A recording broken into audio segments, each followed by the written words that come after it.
कौन किस पद पर कितने एमएलसी बनाएगा, ये बात एनडीए के सभी घटक दल आपस में मिलकर सर्वदलीय बैठक में तय करते हैं और निश्चित तौर पर इससे आगे बढ़कर एनडीए की सरकार राज्य के कल्याण के लिए सोच रही है। इस तरह की इसको दबाव की राजनीति नहीं समझा जाए। हम लोग पर्टिकुलरली उपयोगिता के आधार पर, जनहित के आधार पर, क्षेत्रीय संतुलन के आधार पर और विकास को ध्यान में रखते हुए प्रत्याशियों का चयन करते हैं। एनडीए के अंदर जूतम पैजार की स्थिति है, एनडीए के अंदर खींचातान की स्थिति है और जनता दल और भारतीय जनता पार्टी के लोग आपसी समझौता के अंतर्गत सीटों का बंटवारा करके छोटे दलों को हाशिए पर रखना चाहते हैं। कि जब विधान परिषद चुनाव से पहले कुछ नेता अपनी विचारधारा को तिलांजलि देकर दूसरे विचारधारा के प्रति अपनी जवाबदेही दिखाने लगते हैं, तो कहीं ना कहीं ये उनके सत्ता लोलुप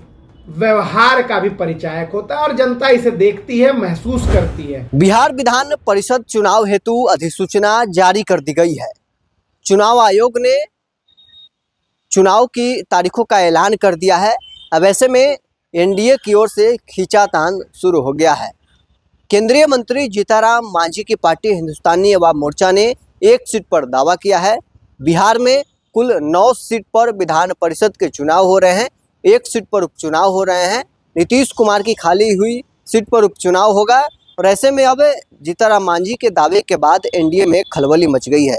वहीं भारतीय जनता पार्टी और जनता दल यूनाइटेड का कहना है कि आपसी तालमेल के साथ हम लोग चुनाव लड़ेंगे, बैठकर सब कुछ ठीक हो जाएगा।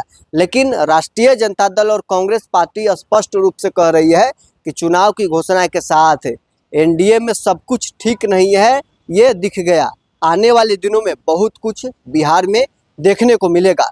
क्या कुछ भाजपा और जेडीयू के प्रवक्ता जीतनराम मांझी के बयान के बाद दावा कर रहे हैं, पहले उन दोनों का बयान सुनिए। एनडीए गठबंधन समन्वय के साथ चलने के लिए जाना जाता है। शिष्टाचार मुलाकातों का भी क्रम चलता रहता है। आदरणीय जीतनराम मांझी का आदरणीय मुख्यमंत्री सम्राट चौधरी जी से मिलना एक शिष्टाचार मुलाकात है।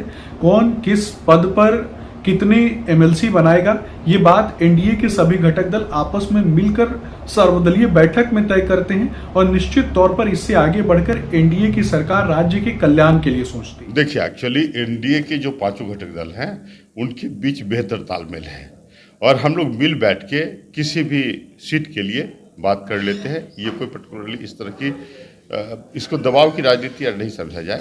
हम लोग पर्टिकुलरली उपयोगिता के आधार पर, जनहित के आधार पर, क्षेत्रीय संतुलन के आधार पर और विकास को ध्यान में रखते हुए प्रत्याशियों का चयन करते हैं।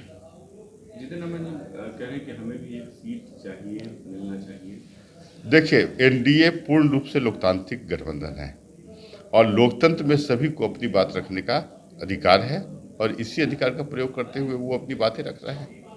अभी आपने सुना भाजपा और जेडीयू के प्रवक्ता क्या कुछ दावा कर रहे थे। वहीं कांग्रेस और राजद भी एनडीए में सब कुछ ठीक नहीं है, इसकी दावा कर रही है। कांग्रेस और राजद प्रवक्ताओं का क्या कुछ कहना है, वो भी सुनिए। 9 सीटों के साथ एक सीट जो नीतीश कुमार जी का था उसके भी चुनाव की घोषणा की गई, यानी 10 सीटों की घोषणा की गई है। 9 सीटों पर चुनाव होगा, एक सीट निर्विरोध होगा। जिस तरह से एनडीए के अंदर जूतम पैजार की स्थिति है, एनडीए के अंदर खींचातान की स्थिति है और जनता दल और भारतीय जनता पार्टी के लोग आपसी समझौता के अंतर्गत सीटों का बंटवारा करके छोटे दलों को हाशिए पर रखना चाहते हैं, उसको कहीं ना कहीं महसूस जीतनराम मांझी ने किया है और हम पार्टी की ओर से एक सीटों की मांग की है।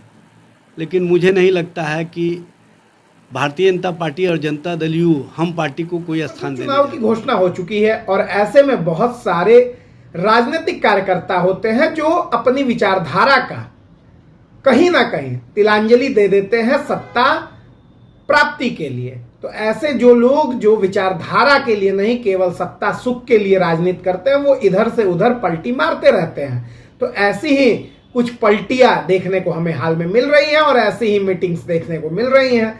हाँ, ये जरूर है कि जब विधान परिषद चुनाव से पहले कुछ नेता अपनी विचारधारा को तिलांजलि देकर दूसरे विचारधारा के प्रति अपनी जवाबदेही दिखाने लगते हैं, तो कहीं ना कहीं ये उनके सत्ता लोलुप व्यवहार का भी परिचायक होता है और जनता इसे देखती है, महसूस करती है और ऐसे लोगों को समय से सबक भी सिखाती है। तो भी आपने तमाम प्रवक्ताओं को सुना। जीतनराम मांझी के बयान के बाद अब एनडीए में जहां खलबली मच गई है, वहीं राजद और कांग्रेस का स्पष्ट कहना है कि एनडीए में सब कुछ सही नहीं चल रहा है। जैसे ही विधान परिषद चुनाव की घोषणा हुई, जीतनराम मांझी के बयान से साफ हो गया है। बहरहाल इस खबर में इतना ही। आप बने रहे न्यूज़ 4 नेशन के साथ।